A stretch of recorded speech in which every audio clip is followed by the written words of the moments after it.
Hey, everybody, welcome to the Tech-Mex Podcast. We're your hosts, Eric and Mando. We're bringing you the top stories of Bitcoin, tech, and wealth so you too can own 5% of their circulating supply of Bitcoin. Dale. Dale.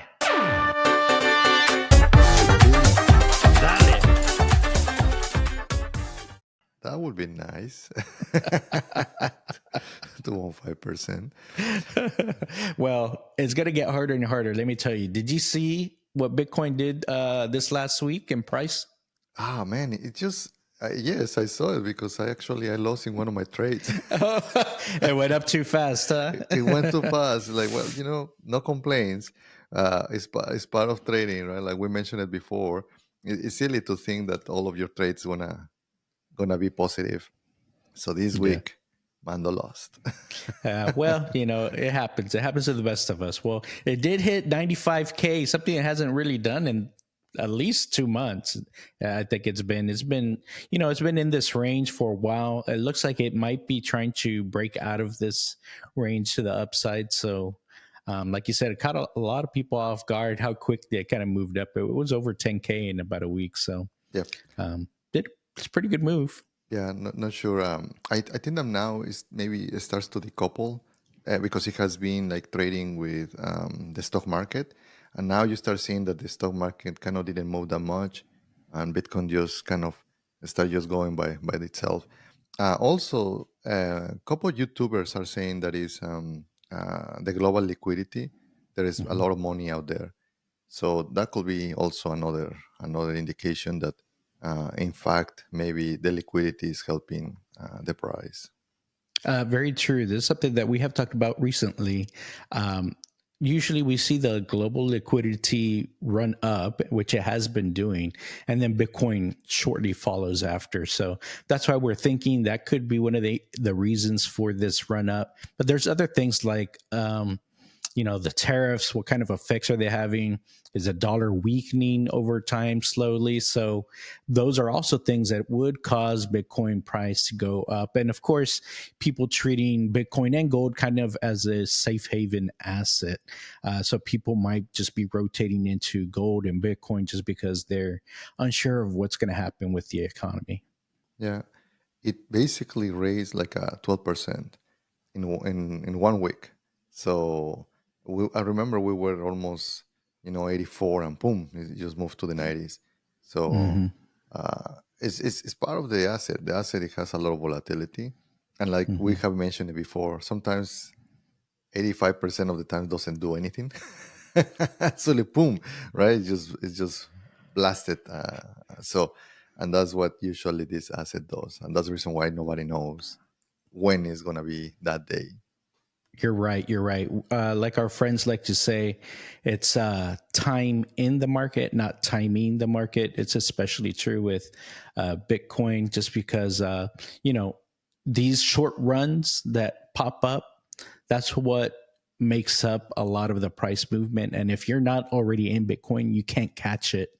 It's hard to catch it when it's doing that move. So that's why a lot of people say, DCA, stack over time, get your Bitcoin stacks higher, and that's something to live by. I think not not financial advice. Financial advice. Hashtag not financial advice. You know what is something that the government is actually trying to make an advice to is the U.S. Bitcoin reserve, right? The news came out this week that we are very close. We are almost like 2 weeks until the finalization of that. So I think that was in March, right? Do you remember the date? Yeah. So you're talking about the executive order that the administration did for the strategic Bitcoin reserve. Yes. That was on March 26th, I think. Is that right? I'm finding it. Yeah, no, I've it's got it. March 6th. March 6th. Yeah. Yeah. So I think that this and they're supposed to come back with the whole plan on how they're gonna roll this out in basically 60 days. So we are getting closer to that. I think that also that will impact the price because this administration is bullish on Bitcoin in general. I really think that is going to be another price detonation there. So I'm waiting for that too. Yeah, that's a good reminder. I think a lot of people forgot about that executive order that said, "Hey, we're going to come back in 60 days with a plan." So hopefully that plan involves like actually buying the the underlying asset. The problem with that was, or I shouldn't say the problem, but the thing that was unknown was how are they going to actually buy this Bitcoin if they are going to try and fund this Bitcoin reserve, right? So I don't know if they're gonna, I'll tell you. print money to buy some or what. Could be one What's the of plan? those. Yeah. It's like I'm gonna print money so to I can pay. So that's number one. But I don't think that they're gonna do that. What I think that they're gonna do is that they are going to get a loan from that repricing of that gold that they have. Yeah. So in that way they are not losing anything. It's like, hey, we still have the gold. We can use it as collateral, and now let us buy and diversify in Bitcoin. So that way they are not touching any of the capital, or they're not even printing more money than what they have. They actually are creating almost from thin air. Yeah, exactly. That's a good point. We talked about it not too long ago. They're probably going to raid Fort Knox. They were out there trying to count how much gold do we actually have. But the funny thing was, you mentioned that it was being priced at like an old amount. It was what, like $35, $75 or something like which that. is like right now, like, I don't know, $3,000. I haven't seen the gold price this week. Let me see. Yeah, so it's off by a factor of maybe like 100. 3,300 right now. Yeah. That's the price. So yeah, right now they call them the gold box. They just like to hoard gold. And these guys probably are very happy. Yes, that's true. I have been seeing lots of people have been saying, "Oh man, gold's going up, shooting up." Which, yeah, it's had really good movement, especially with kind of the way things are going right now. There's a lot of uncertainty, but just keep in mind that over the last like 50, 60, 70 years, it's been flat. Like hasn't made any money, especially when you take into account inflation. But it has had a good run this year, Yes. in particular. But thing is, will it revert to its mean? That's what I think people are considering. Like, yes, it's done well this year, but it's 1 year out of like 70. Yeah, let me share what basically you're saying, right? So if you notice in from 2014, it was super flat, right? Flat until 2020, when people start getting like, there's something wrong here on the economy. Then there was a little blip here, and then it remained in $2,000 for almost 5 years, for 4 years actually. Then in 2024 to this year, that's when it stopped, kind of going higher, $1,000. Yeah, and then when you factor in inflation and stuff like that, it really is flat over decades. But it's has a good run up. It seems to be breaking out of that.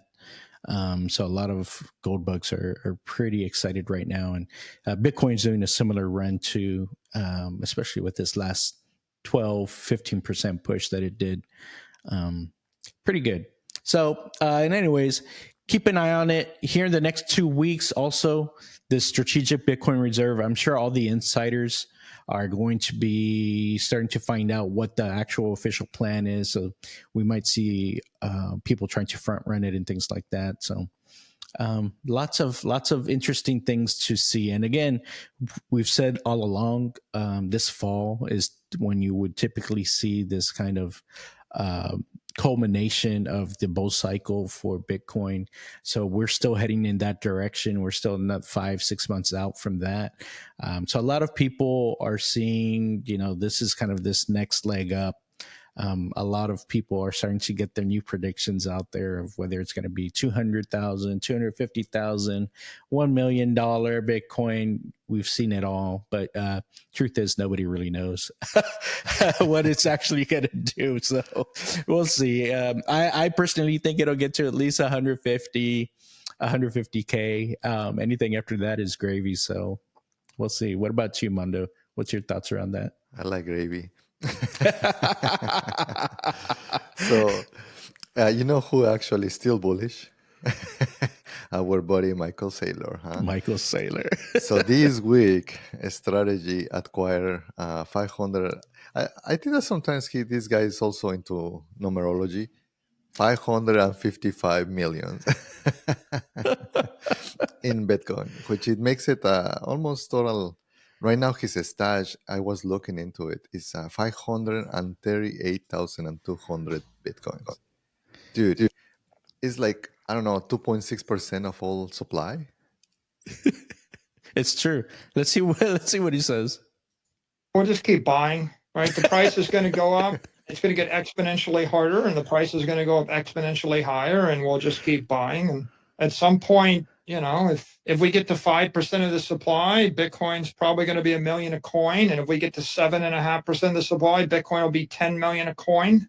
And then if I'm lucky enough to grind to 10% of the supply, Bitcoin's going to be 50 million a coin, and someone will be whining that whatever, we have too much Bitcoin, but other people will have $400 trillion of wealth, So our view is it's a ratchet, and we're just going to keep cranking on the ratchet. I think he says it well.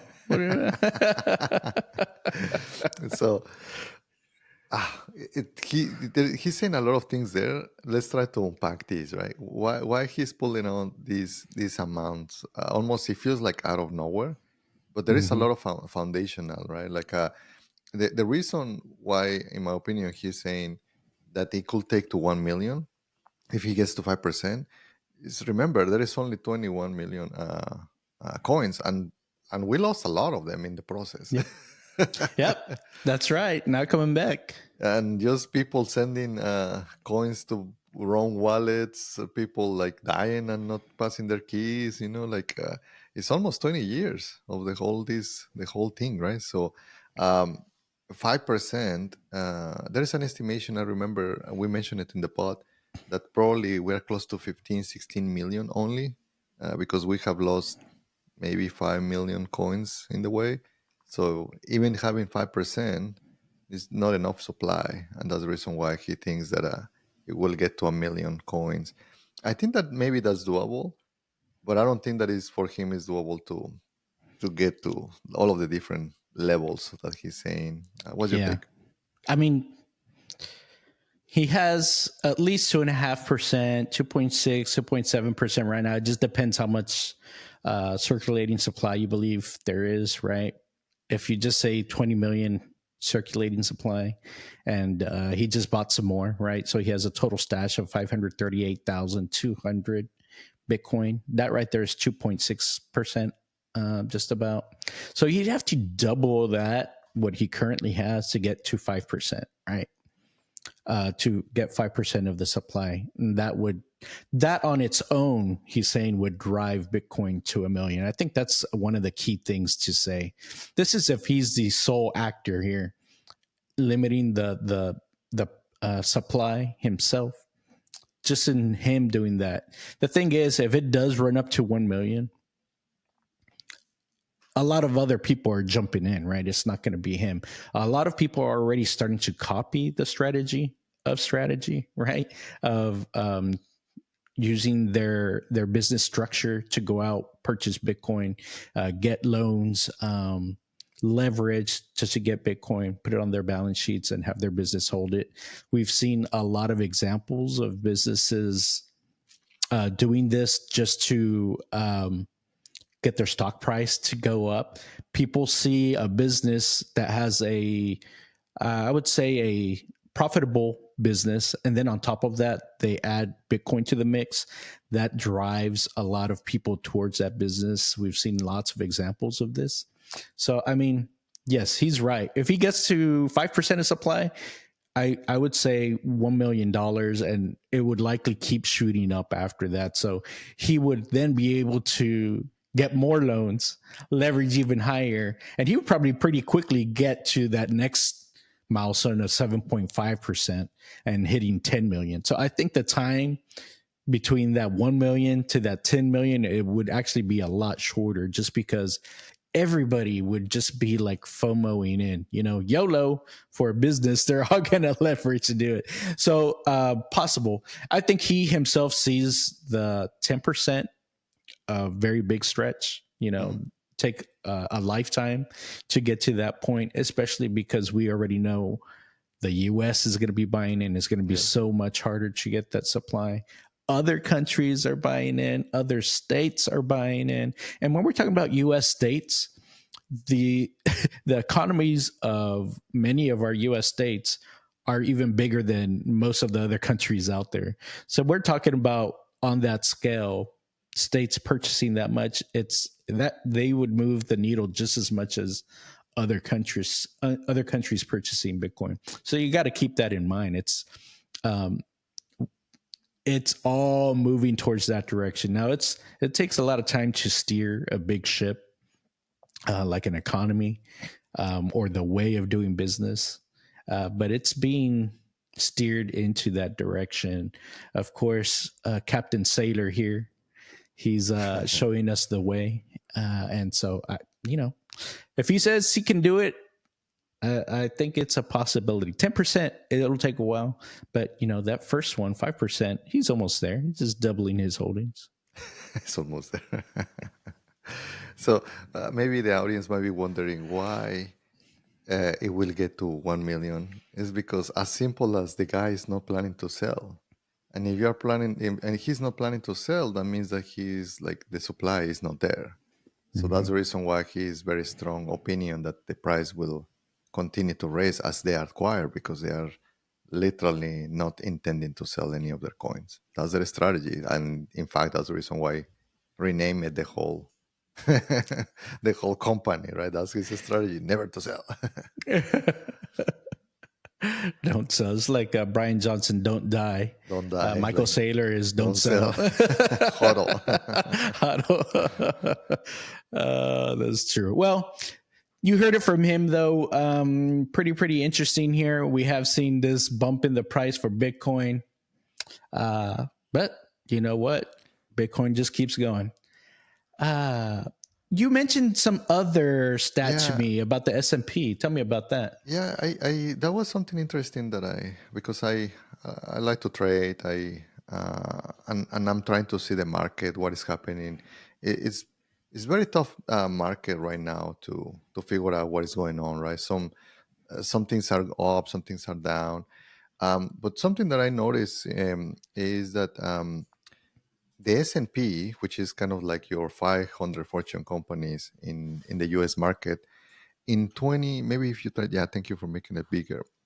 In 2002, uh, it was the technology companies, which you see the logos there for Microsoft, Oracle, Adobe. They basically were about 5% of the whole S&P 500. And now, in fast forward that to 2025, you see all of the companies like Microsoft, Google, Meta, Netflix. It makes almost 27% of the market. Tech is very volatile, so no wonder why the price is like up and down like Bitcoin. So that was interesting for me to see. Like this is a lot, right? A lot of the market is just dependent on technology. Yeah, I mean, back then, if you're thinking about that time frame, 2002, I guess, was kind of like right after the tech bubble, also, right? Hmm. That's, I think there was some consolidation around that point too. So maybe that's also part of the reason why maybe it seems like it's a little lower than what you would think. But also, that's the time frame where a lot of these big tech companies were just like starting to grow. I know a lot of folks that weren't necessarily adults during that time frame, We're not even yet born, my friend. they may not realize that a lot of these huge mega companies that we've got right now, they're only like 20, 25 years old at this point. They were born at the same time that they were born. So it just goes to show, yeah, that industry was kind of a growing industry, an industry that was kind of not necessarily in its infancy, but still like finding its way. After that .com bubble, um, the winners were basically like chosen, I guess you could say, and they were able to sustainably grow. The interesting part that I see about that is like you might liken that to kind of where we are right now in crypto and Bitcoin, right? You see a lot of these crypto companies fall by the wayside. You know, you see the FTXs, the Celsius, they didn't make it. You know, they tried to, a lot of these rug pulls that are going on in crypto specifically. And I want to draw or call out the difference. Bitcoin is, yes, part of the crypto community, but when we're talking about crypto, we're talking about some of these other um, products that Shitcoins. Bitcoin are shitcoins, right? Bitcoin is not the same as those, and that's why we normally call out Bitcoin as something separate. Bitcoin is, of course, one of the winners here. That's you're going to see that same growth where you saw in the early 2000s that 5% of S&P was these tech companies. Now the value of the S&P is derived out of 27% out of these tech companies. Bitcoin's making that same growth move right now, and it's going to be the big winner here. There might be some others. I know a lot of people are fans of like Ethereum or Solana or XRP. There's some other technologies that are out there that will likely be adopted too. We'll likely see some of those in that strategic reserve or the digital asset stockpile that's going to come out. But just know that this is the way these markets mature. The same thing's going on right now with Bitcoin and some of the other cryptos. I was thinking also that how in that time all of these companies, it would be nice if you know to spot maybe some of these companies that will grow, like your Amazon, right? Like it's just bananas also their growth. Right now, I think that maybe good bets could be semiconductors, because it doesn't matter if you are in crypto or AI, both they need it. So that will be an interesting bet. I personally prefer to always bet on indexes. I like indexes, but if I will bet in something, it could be maybe semiconductors. Once again, we are not financial advisors. We're just telling you our point of view. So one thing that happened for another company though this week, Uber got sued by the FTC. So did you hear that? You mentioned it to me. Yeah, that's why we always say those disclaimers. We're just two dudes on the internet. We don't want the FTC to come after us, just like they did to Uber. What's going on over there? Well, I feel that sometimes these companies, they do. I don't. Sometimes it's tough because they grow so much that sometimes I don't think that they do it with malice. It's just maybe internal miscommunications. Like, hey, did you send this to everyone? Yeah, we did. And no, they didn't. So what happened here is like they start just onboarding people into the Uber One subscription, and they start charging basically consumers like, hey, um, you are now subscribed of Uber One, and consumer is like, what the heck? I didn't subscribe, and actually let me unsubscribe. I don't want to pay another freaking like subscription. And then it was very hard to unsubscribe. So they got slammed by a lawsuit by the FTC. I will say I do have Uber One, and I don't want to say they suckered me into it because I find that okay. So with the Amex Platinum, they give you, or even with the Gold, I think they give you some dollars to use on Uber, right? So usually what we do is we order a couple times on Uber just to use that credit from the Amex. But then on top of that, since we're students in the family, right? There's also a student discount for Uber, so it's like $2 or $3 a month or something like that to pay for the Uber One. So we actually use it. It's okay. It's not like the best deal, but I can see how it would be very annoying if you have to pay. I don't know how much. It's like $10 a month, I think, to get Uber One. $9.99. $9.99, and it gives you. I mean, the discount it gives you is very small. It's not like, wow, it's, you're getting a lot of value. Unless now I know people that like basically use DoorDash and Uber Eats and stuff like almost every day. Every day, yes. So I could imagine those folks, yeah, they're probably going to save a little bit, but they're probably not worried about saving money anyways because they're using DoorDash and Uber Eats to order out. I mean, your order will be double what it is, right? Yeah, you order a basically. burger or something, might be $15. You're paying $50 for a burger through DoorDash and Uber Eats once you get the tip and stuff already. So When I lived a few years in Seattle, and I didn't get a car. It was I was we would live very close to the city, within the city, then downtown, and I gotta actually. That's when I started using, like, for a couple years almost, everyday Uber, because they had a plan. If I remember, it was $5 a trip, like it was capped within the Mhm. city. So, like, it was actually cheaper for me to do that than actually get into the bus or anything, right? So I didn't get a car, and we only have one car for the family. But yeah, it's convenient if you're in downtown. Not sure right now the prices, but yeah, bad Uber. So you know about the $50 burgers, right? By the time you're done with it, I'm like, oh gosh. And that's where I kind of I celebrate the government, right? Like, oh man, this is good in America that they are looking for the consumers, right? Like, some of these companies. And again, I'm not. I have been an overuser for a while.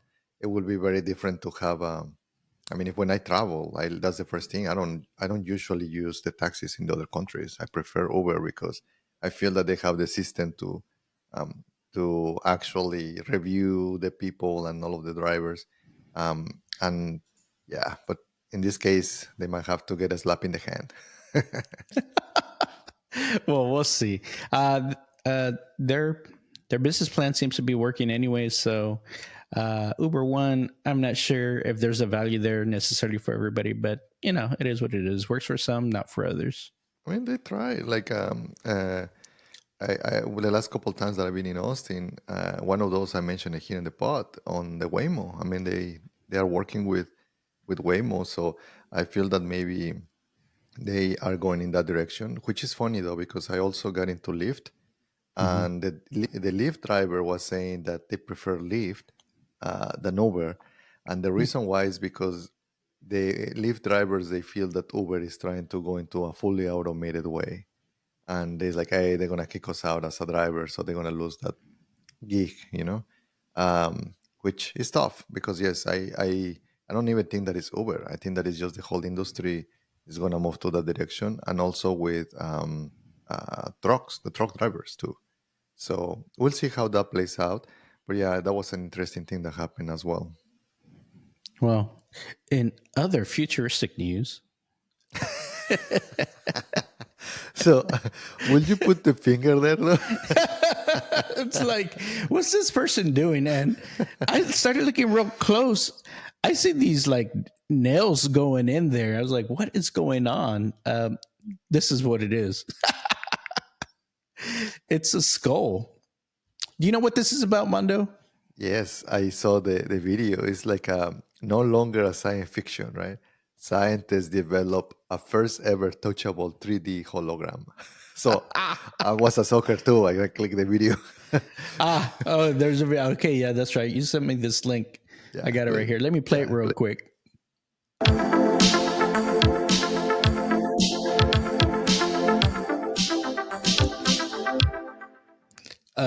That looked like something else going on there. What industry is using this right now? I don't know, man. It's like, sometimes I feel, because we have been in technology for a while, we can see a hero from a zero, and this is a zero, man. The headline sounds like, oh, nice. I also click it too, but when I start seeing it, it's like, man, these guys, like, they try to make to be able for you to touch a hologram, and it sounds suspicious. Now that I saw that video, I'm like thinking, what is this, Mondo? So basically what they're doing is like almost elastic bands, moving them on up and down, and then that you can tickle them. I know, Ramirez, you want one. So, With that one okay. and your the robot, what is the Megan Fox Megan robot? Fox, subservient times. Oh man, So technology. I feel that these guys were trying to get there are interesting things on trying to detect the touch and the pressure and all of that. But yeah, this is not the way. You know, sometimes scientists they are just going into a rabbit hole. That's not a hole. Wrong That's hole. the wrong hole. The wrong hole. It's like, man, when I saw it, like, man, imagine all of the time and effort that they're spending, like to try to bring this prototype alive.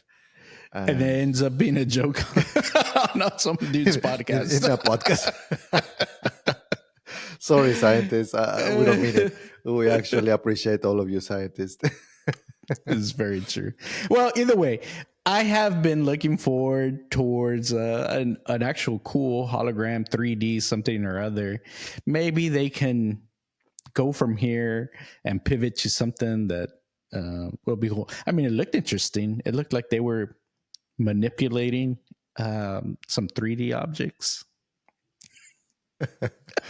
I don't know. I'm not doing. Yeah, yeah. This podcast is PG-13, my friend. There was another device, though. I'm trying to remember. I think that it was called Leap. Let me see if I can use. Yeah, Leap by Lucky Palmer. Uh, that was more like a minority report. I think that the right Mm-hmm. approach is like Elon is saying, right? It has to be through vision. It has to be Vision. with the motions of the hands. That I get it. And if you can put the hologram like a Star Wars, then we are set. But yeah, Mm-hmm. I feel that maybe that's the other approach that we have to go. But yeah, that device that supposed to put it on front of your laptop. A couple friends that we had, I think that they got a device and they were testing it themselves a few years back. Uh, but yeah, I haven't heard anything. They developed something new. Yeah, I think the field of view, I think you had to be in just the right spot. And sometimes they didn't pick up your hand movements. There were some limitations, but I think it would work well with like VR or AR, augmented reality, to be able to pick up your hand movements Yeah, without talking having about to wear something on your hand. VR, Tim Cook is gonna double down. If you notice, our friend Mark Zuckerberg, uh, he dropped basically the metaverse, right? Yeah. And now, actually, Apple is gonna say, you know what, we're gonna invest heavily in the Vision Pro and the multiverse. So we'll see if they are able to pull it off. I feel that a bunch of companies have tried, right? I mean, Meta tried to acquire Oculus, and it was a flop. So we'll see. If maybe if you think about it, for Apple, they haven't done shit since Steve Jobs. Jobs died, right? They They've just been are riding that iPhone for a long they time. have been milking that iPhone, man. So we'll see how Apple is able to. I mean, they have the money. They truly need to start investing. The other one was they were trying to do the car, but that fizzled away too. So they have to come up with something. I don't think that they're gonna continue to be able to milk the They're gonna iPhones. probably just gonna buy Bitcoin until someone gets some kind of bright idea. Well, we gotta do something. Let's buy Bitcoin. That'll drive that stock price up. So, Yeah, yeah. So all well, right. speaking of fast moving technology, um, remember last week I mentioned like, oh, I just got the truck back. They gave me my new hubcaps. Yep. Yep. Well, that lasted for about 20 miles. That sucker flew off. Like whenever we talk about Tesla Cybertruck, we try to bring like the good stuff, but there's just stuff like this just is a little aggravating. So it's been 6 months since I got my truck. I was like, you know what? It's time to go ahead and get some maintenance service done. So shout out to the folks here in Houston. This is the Westheimer location, Tesla.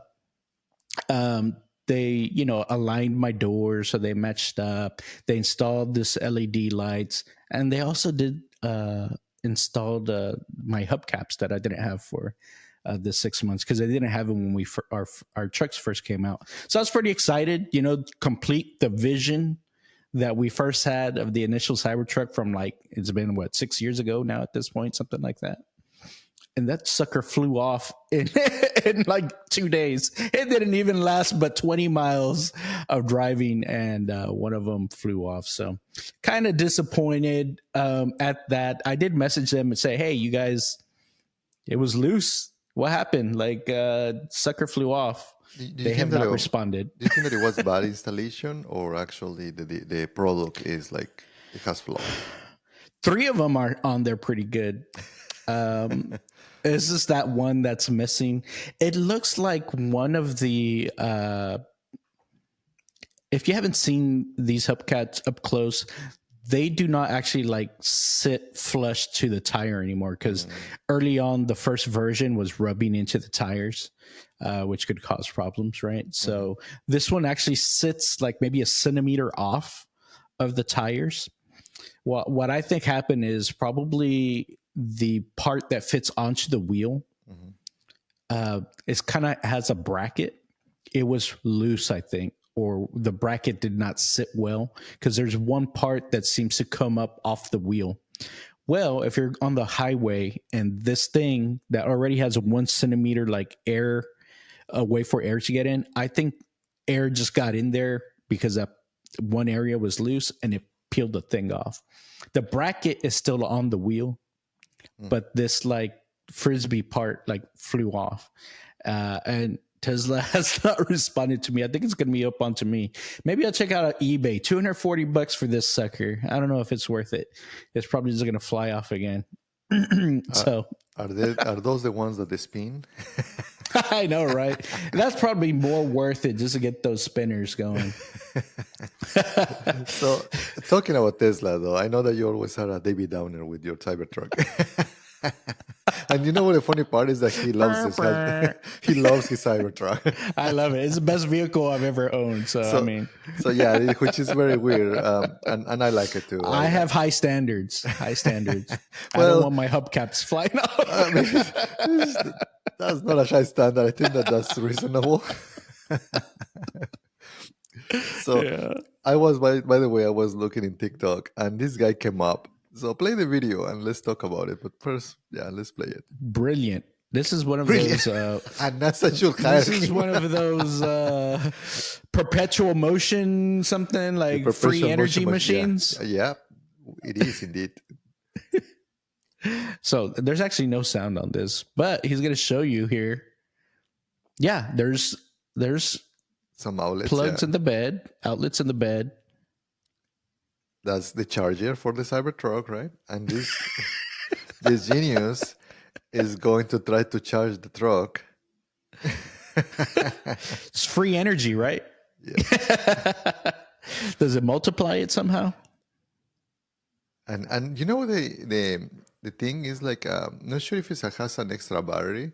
I need to double check about this, because yes, it actually he plugs it, right, and it's able to the truck is actually detecting that is connected, and then you see, and it says that it's charging, and that's the reason why this guy is completely baffled. How come I'm able to charge it? So maybe it's independent. Sometimes the cars, they have different batteries. Like my other car has 4 batteries, like the dashboard, the car, right, and so on.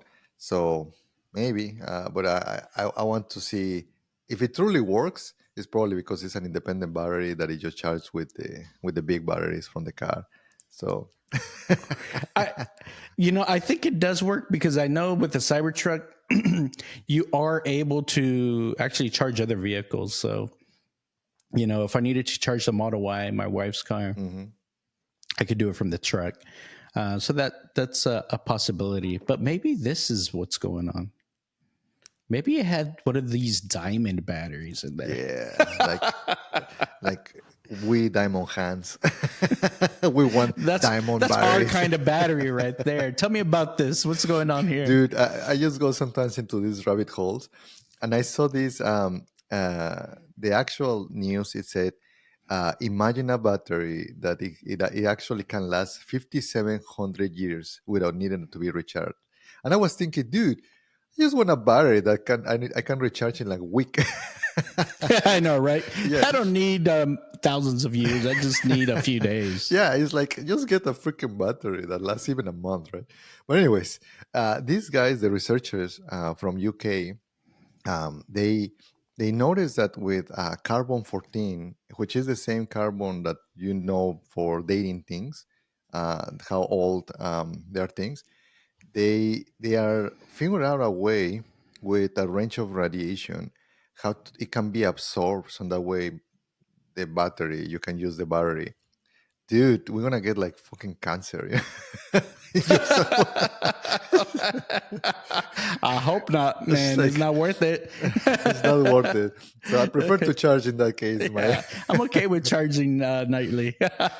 So Well, go ahead. no, I was just gonna say no. It's pretty cool technology. I mean, yes. Like if you guys don't know, I mean, yes, this carbon dating. You know, they use radioactive isotopes. This carbon itself is a radioactive isotope. If you're familiar with like your smoke detectors, smoke alarms, those things also have like radioactive isotope. That's how they like detect smoke and stuff like that. Radioactive. That's a good song, man. The part that's cool here is that it's encased by a diamond. I think that's kind of the novel thing here is, and this diamond, by it be encapsulating this carbon 14 that has this radiation it's emitting radiation, it's actually able to create some electricity. We know of some other things that are able to create electricity, like through pressure and things like that. These materials just work a little bit differently. They're called like piezoelectric materials that just by pressure will generate electricity. Well, this one works kind of like a solar panel in a way. It's using the carbon emitting isotope as like the solar portion of the solar power, and it's itself acting kind of like a solar panel, and it's creating electricity or generating a voltage there. So pretty interesting. I wonder how far away we are from having diamond batteries in our phones, but it's kind of cool technology. I mean, to be honest, we used to get diamonds for wedding rings, and now they can create diamonds with a lot of heat and pressure easily, trivial, right? Then imagine if you like want to actually get married and just give a battery.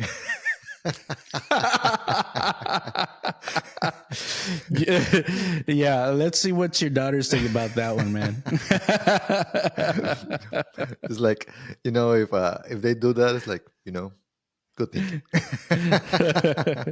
Maybe that's what happened over here. You sent me this other one too. What do you think? Do you think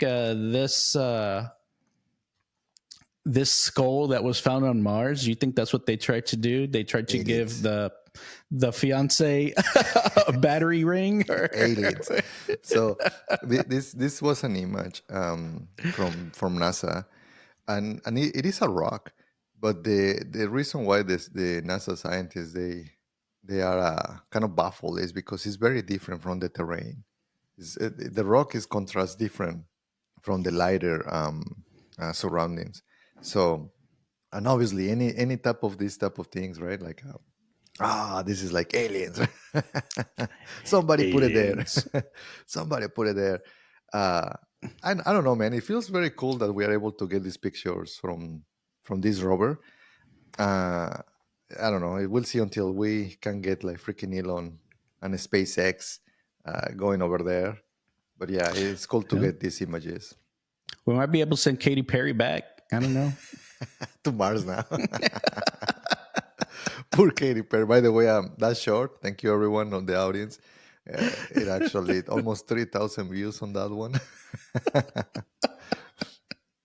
It's pretty good, yeah. Well, anyway, so they're calling out this rock, or they call it Skull Hill. It does kind of look like a skull because of the eye socket. Anyways, they say it since it doesn't look like it belongs there, they are assuming someone brought it there or someone dropped it there. Something, right? So that's why they're kind of calling this thing out. It doesn't look like it just eroded there. It seems kind of out of place. So how did it get there? That's the. I mean, we do have a rover out there. Maybe the rover bumped it or something. It's just like, oh, where's aliens? Where's it at? You know what? It would be the funny part that it's still humans that they got like, like similar to the Mayans and the Egyptians. Probably those guys were able to get out and lost the technology. I was looking though. There was this YouTuber. I don't think that he has a lot of subscribers, but his content is good. He was saying his name is Michael Button, and he has only like 14,000 subscribers, That's and it. and that's it. No, I mean for the level of content, he's doing almost Okay. like a documentary type of a thing, right? Okay, gotcha. And anyways, I feel that that's one of the guys that we're gonna see pop up to like hundreds of thousands very quickly. Anyways, that guy, Right behind the Tech-Mex Podcast. it's like maybe just a couple zeros, my friend, but but it's like sure. Anyways, this guy, his point was that the only few materials they can last thousands of years, and that's the reason why we see only rocks, like pyramids, basically. I mean, we went to the Teotihuacan when we went to Mexico, right? And those Yeah. things are still standing. And because and he started listing all of the materials. Concrete only a couple hundred years. I steel only 60 years to start deteriorating and oxidizing and all of that. He was listing all of the freaking materials, and there are not a lot of materials that they can last thousands of years. So maybe diamonds. Diamonds. Pyrex, so supposedly that's what this thing is saying. It's fragile. It's glass. That he put it there as well. The freaking glass. Oh, okay. That is just like it's just fragile. That whatever thing it just breaks. So, yeah, that's the reason So why. what is it? But yeah, I think that we will figure out in some point these things. Maybe as we keep advancing on the carbon 14 to try to detect, but a lot of that knowledge, if it was a cataclysm in the earth, probably there is no track, and we can tell what happened. Yeah, so true.